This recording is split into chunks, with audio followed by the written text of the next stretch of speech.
What's up, YouTube? Today's video comes from SowellTV and it's titled The Dirty Truth About Culture Wars. Let's watch this and see what knowledge we can gain from it together. Now, before I start the video, don't forget to like, comment, share, and subscribe. Now, let's get into this. Well, here's the headline. Children of same-sex parents are happier and healthier than their peers. Kids raised by a mother and a father. What? I know this guy, too. I know this Gupta guy. Happier and healthier than their peers. Kids raised by a mother and a father. That's wild. That's wild. I don't even need to see the studies. I don't believe that.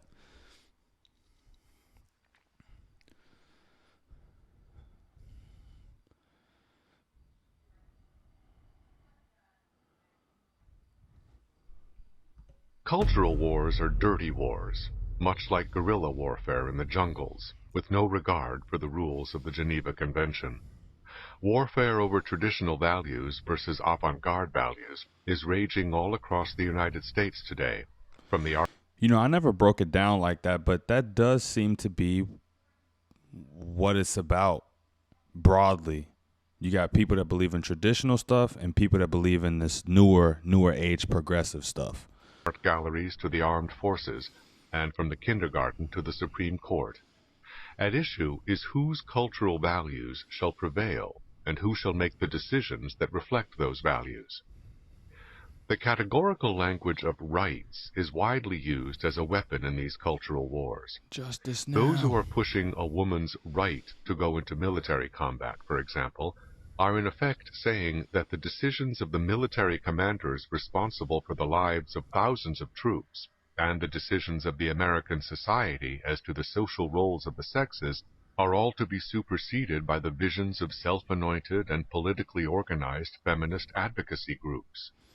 Yeah, it's like forget about the Army's actual plan, anything they really got going on. No, we just need more women. Like, huh? It's not that simple. The particular Or not even we need more women. We need more gay representation, trans representation, etc. You guys know how this goes. Organized feminist advocacy groups.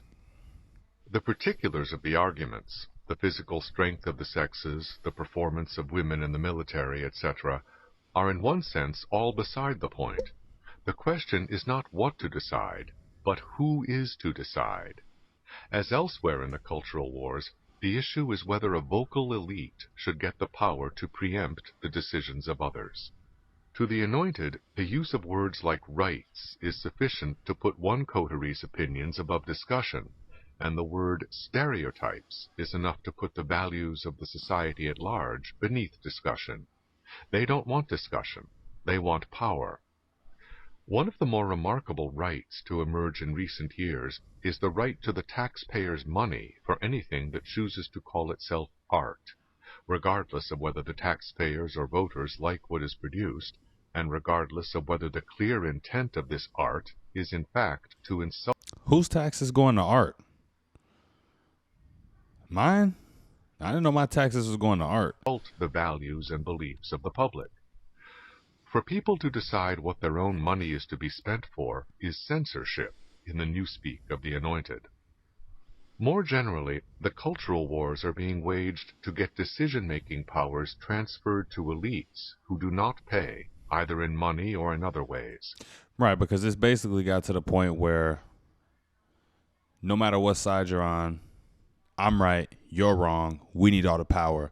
That's why, you hear talk about packing courts and, adding seats to the Congress and all type of stuff like that. It's because they want complete power. They want to win the culture war. They don't want a partial W. They want the full W, all the power, all the control. Family responsibilities, for example, have been taken over by schools, courts, social agencies, and others who pay no price if their decisions turn out disastrously for children or their parents, or for the whole society. That one. Now that I really have a problem with, but it's so true. It's so true. The outside world has more influence than the family does in so many kids' cases. And it shouldn't be that way.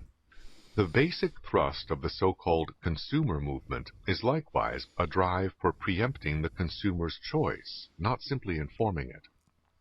The consumer must be protected at times from his own indiscretion and vanity, Ralph Nader said in his first article, published in The Nation in 1959.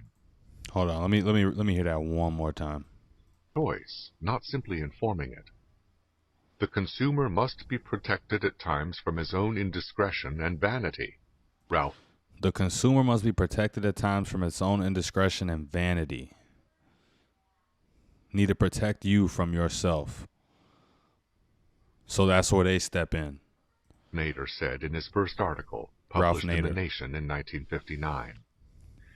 It is much the same story in the economic sphere, where having an economic plan, or perhaps even an industrial policy or an energy policy, are all widely and uncritically regarded among opinion elites as good things in themselves. But government planning is not an alternative to chaos. It is a preemption of other people's plans. Whether the sphere of activity is art, military combat, law, schools, or the economy, the issue is whether elite preemption shall replace both individual autonomy and democratic choice. The courts are a major battleground in these wars over cultural values, for they are well positioned to preempt the decisions of others by interpreting the Constitution to ban or promote whatever the judges want banned or promoted. Yeah, that's true. The courts do play a huge part in the whole culture thing, because it's a lot of laws been introduced now that are very new, progressive, that a lot of people have a problem with. And so, you know, people are going to butt heads over that. In the same way as certain things that have always been that more progressive people don't like. So they have a problem with it, and they're trying to change it actively today.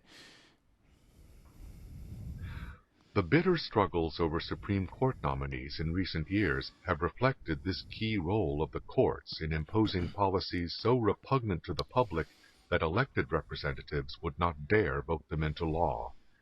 Criminals' judge-created rights, busing, affirmative action, and abortion are just some of the policies preempted from the democratic process by judicial fiat. The issue, as Judge Robert H. Bork has said, is whether intellectual class values shall continue to be enacted into law by the Supreme Court.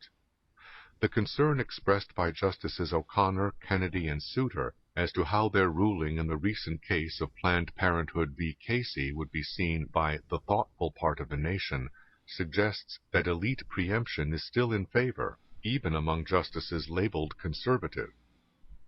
The preemptive class is undoubtedly sincere. People are never more sincere than when they assume their own superiority. Nor are they ever more ruthless. J. A. Schumpeter said that the first thing a man will do for his ideals is lie. Disingenuous words, twisted statistics, and misleading labels are all part of the dirty war over cultural values. Damn, and it's just crazy that people have been saying this stuff for so long. I don't know when this guy said that, but I mean, come on, you know he's old. He looks old in this old picture. So, you know, it's so much history that's relevant to today. That's something I firmly believe in. We're all part of the dirty war over cultural values. Cultural wars are so desperate because they are not simply about the merits or demerits of particular.